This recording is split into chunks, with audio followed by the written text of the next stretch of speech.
Hello दोस्तों। तो हम बात करते हैं फाइनेंस विद अभिषेक। अगर आप सन 2026 में सोच रहे हैं कि गोल्ड में इन्वेस्ट करना सबसे बड़ा सेफेस्ट तरीका है, तो आप सन 2026 में सबसे बड़ी गलती कर रहे हैं। आइए जानते हैं। अगर आज आपके पास 10,000 रुपये है तो गोल्ड में इन्वेस्ट करें या सिल्वर में, किस में इन्वेस्ट करना आज से आने वाले 5 साल बाद हमें कौन सा हाई रिटर्न देगा, आइए जानते हैं। लोग गोल्ड में इन्वेस्ट करना सबसे ज़्यादा प्रेफर क्यों करते हैं? मिडिल क्लास लोगों के लिए गोल्ड सबसे सेफेस्ट, सबसे अच्छा तरीका होता है। घर में शादी हो, कोई फंक्शन हो, कोई वेल्थ क्रिएशन का माहौल हो, तो सबसे ज़्यादा लोग सिल्वर की जगह गोल्ड को प्रेफर करते हैं। लेकिन आने वाले 2-3 सालों में सिल्वर ने सबसे ज़्यादा रिटर्न दिया है, सबसे ज़्यादा। अगर हम आज गोल्ड में इन्वेस्ट करते हैं तो गोल्ड में रिस्क लो होता है लेकिन रिटर्न हाई होती है। लेकिन ये पीरियड हमें सालों साल चलाना पड़ता है। गोल्ड में इन्वेस्ट करके हमें कभी भी जल्दी गोल्ड बढ़ने की एक्सपेक्टेशन नहीं करनी चाहिए। गोल्ड इन्फ्लेशन के दर से ही धीरे धीरे बढ़ता है। लोग सिल्वर में इन्वेस्ट करना क्यों इग्नोर करते हैं? क्योंकि silver industrial area, material, electronic item आदि बहुत चीज़ों में यूज़ होता है। ईवी, सोलर पैनल, बहुत चीज़ों में यूज़ होता है। रिक्स की बात करते हैं कि रिक्स गोल्ड में ज़्यादा होता है या सिल्वर में। गोल्ड में रिस्क लो होता है लेकिन सिल्वर में रिस्क मीडियम और हाई होता है। जो छोटा इन्वेस्टर होता है वो गोल्ड में इन्वेस्ट करे या सिल्वर में।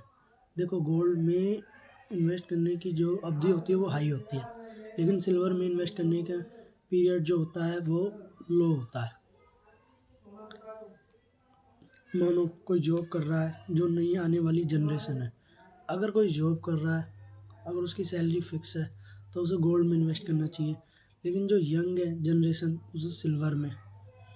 और बाकी ETF जो ऑनलाइन ऐप होते हैं उनके थ्रू भी इन्वेस्टिंग करी जाती है।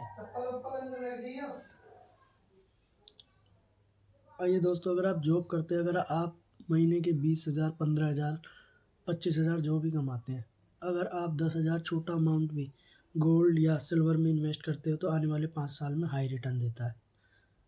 मेरे अकॉर्डिंग गोल्ड में ज़रूर करना चाहिए। चाहे 8,000 का एक पेटीएम ऐप होता है, उसमें भी गोल्ड में इन्वेस्ट करने का तरीका होता है। लेकिन हमें ये नहीं सोचना चाहिए हम गोल्ड में इन्वेस्ट करने हैं, 1 महीने बाद निकाल लेंगे, 2 महीने बाद निकाल लेंगे। कम से कम 3 साल, 2 साल, 5 साल रुक सकते हो जब इन्वेस्ट करें।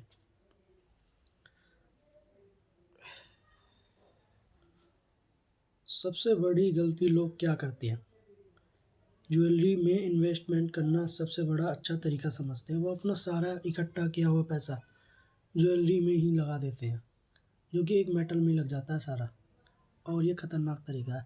हमें अलग अलग कोइंस में इन्वेस्ट करना चाहिए, बार्स में इन्वेस्ट करना चाहिए, फिजिकल थ्रू इन्वेस्ट करना चाहिए। हमें सारा पैसा एक ही मेटल में नहीं लगाना चाहिए, ताकि हमें कभी इमरजेंसी फंड चाहिए हो, कुछ हो जाए, कोई दिक्कत आ जाए, हमें पैसा चाहिए हो, तो एटलीस्ट हमने कोइंस लिया है तो हम कोइंस को वापस भेज भी तो सकते हैं। तो उससे हमारा काफ़ी फ़ायदा होएगा, बहुत ज़्यादा।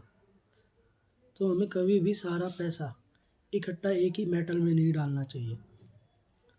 दोस्तों, ये मेरी चैनल की आज 8वीं वीडियो है। मैं जैसे थोड़ा थोड़ा सीख रहा हूँ, मैं भी आपके साथ वैसी नॉलेज शेयर कर रहा हूँ।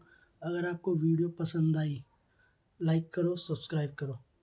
मुझे ऐसे ही लाइक करें, सब्सक्राइब करें, मुझे कॉन्फिडेंस दे, ताकि मैं भी धीरे धीरे आगे बढ़ूँ और आप लोगों को भी अच्छी नॉलेज दूँ। और मुझसे कोई गलती होगी मुझे माफ़ करो। थैंक यू दोस्तों।